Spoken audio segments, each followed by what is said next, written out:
बिस्मिल्लाहिर्रहमानिर्रहीम। अस्सलाम वालेकुम। हेलो व्यूवर्स, कैसे हैं आप? मैं मोहम्मद मुस्तफ़ा और आप देख रहे हैं अज़मत व्लॉग। आज एक बहुत अहम टॉपिक है फैमिली लॉ के हवाले से, जो कि हम हाई कोर्ट के एक केस लॉ के हवाले से इस टॉपिक को डिस्कस करेंगे। यहाँ पे एक वजाहत करता चलूँ कि कानून में जो लड़की जो है वो अपनी शादी तक और लड़का जो है वो बालग होने तक अपने बाप से ख़र्चा हासिल कर सकता है।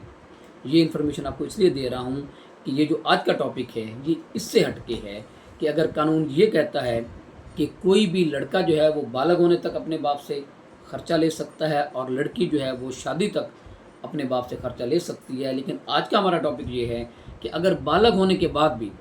कोई लड़का जो है वो अपनी ये कहे कि मेरा बाप जो है मुझे ख़र्चा दे, तो क्या कानूनन बालग लड़का जो है, बालग औलाद जो है, वो अपने बाप से ख़र्चा नफ़ा हासिल कर सकती है।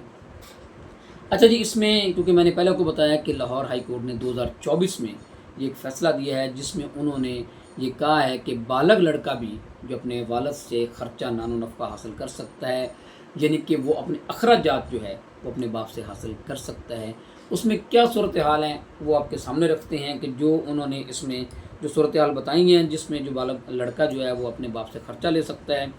इसमें सबसे पहले उन्होंने बात ये लिखी है जी कि सबसे पहले मुआशी जो है वो उसका स्टेटस देखा जाएगा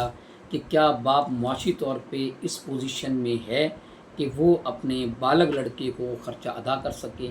अगर एक बाप अदा ही नहीं कर सकता तो फिर जो है ये देखिए, ये है एक्सेप्शनल केसेस,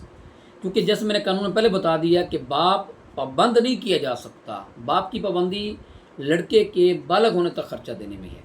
लेकिन बाप किन हालात में, वो ये हालात, सबसे पहले जो हालात सामने जो है मैंने आपके सामने जो बात रखी वो ये है कि ये देखा जाएगा कि क्या बाप मुआशी तौर पे इस पोजीशन में है, वो उसके पास इतने पैसे हैं कि वो अपने बालग औलाद को, बालग लड़के को वो पैसे दे सकता है, वो ख़र्चा नफ़ा उसका दे सकता है, उसके अखराजात बर्दाश्त कर सकता है। जी नहीं, सबसे पहले बाप की मुआशी पोजीशन देखी जाएगी। दूसरे नंबर पे ये देखा जाएगा कि लड़के को वो किस पर्पज़ के लिए पैसे लेना चाह रहा है। क्या वो तालीम के लिए लेना चाह रहा है, वो उसकी जो ज़रूरत हो वो जायज़ ज़रूरत हो। ये बात भी एक अहम है, इसमें देखा जाएगा कि उसकी जो ज़रूरत है अगर वो तालीम के लिए है तो वो देखा जाएगा कि क्या ये पर्पज़ क्या है। बेटा जो अगर क्लेम करना चाह रहा है तो ये क्यों लेना चाह रहा है पैसे। अगर वो तालीम हासिल करने के लिए लेना चाह रहा है तो एक जायज़ जो है इसका पर्पज़ है, तो ये भी देखा जाएगा। अगर वो उसका जो मकसद जो है पैसे लेने का अगर वो जायज़ है तो फिर जो है बाप जो है उसको पाबंद किया जा सकता है अदालत की तरफ से कि वो अपने बालक बेटे को ख़र्चा दे। अच्छा, तीसरे नंबर पे ये देखा जाएगा कि ये जो तालीम बेटा हासिल कर रहा है ये उसके लिए कोई फ़ायदा भी है, यानी कि फ़ायदा इस हवाले से है कि क्या अगर बाप आज ख़र्चा करता है अपने बेटे की तालीम पे, तो क्या बेटा इस तालीम पे कल अपने इस काबिल हो जाएगा कि वो ख़ुद कमाना शुरू कर देगा, उसको ये जॉब, वो कोई प्रोफेशनल जॉब मिल जाएगी, कोई ऐसा जो काम है जिससे बाप ये समझता हो कि कल अगर इस बेटे की इस तालीम पे पैसा लगाया जाए, उसको अखराजात दिए जाएँ, तो कल बेटा इस पोजीशन में आ जाएगा कि वो ये जो है वो अपना कमा सकता है और अपना जो है वो गुजारा कर सकता है। चौथे नंबर पे जो बात है, जो सबसे अहम बात है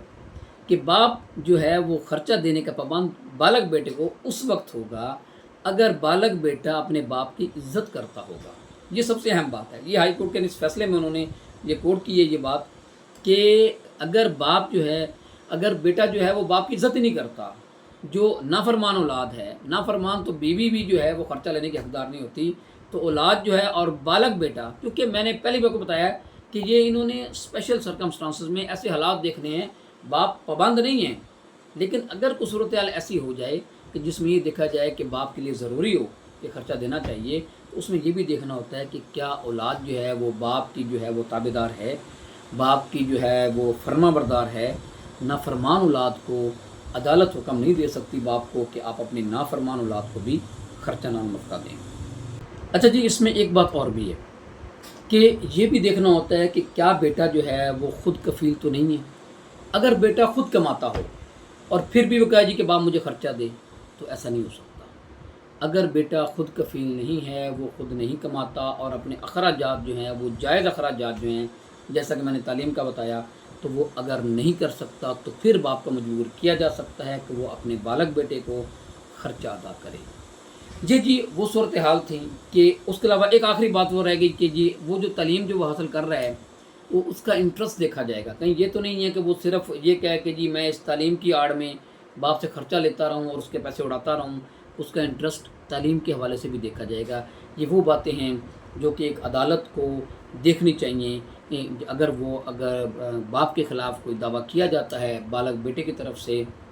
तो अदालत को ये सारी बातें देखनी चाहिए। अब इसके लिए ये बेटा जो है, बालग बेटा जो है वो ख़र्चा ले किस तरह सकता है कि बेटे को अदालत में दावा दायर करना पड़ेगा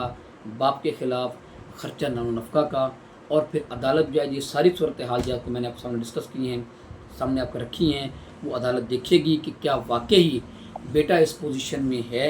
और बाप इस पोजीशन में है, दोनों को देखा जाएगा। जैसे कि बाप मुआशी तौर पे इस पोजीशन में है कि वो अपने बच्चों को खर्चा दे सकता है, और बेटा ये जो सूरत हाल मैंने आपके सामने रखी हैं जो कि अदालत ने अपने इस फ़ैसले में, हाई कोर्ट ने 2024 में अपने इस फ़ैसले में जो बयान किए हैं कि अगर ऐसी सूरत हाल हों तो फिर जो है वो बालग बेटा भी अपने बाप से खर्चा लेने का हकदार होता है। तो इसके साथ मुझे इजाज़त दीजिए। अल्लाह हाफ़िज़।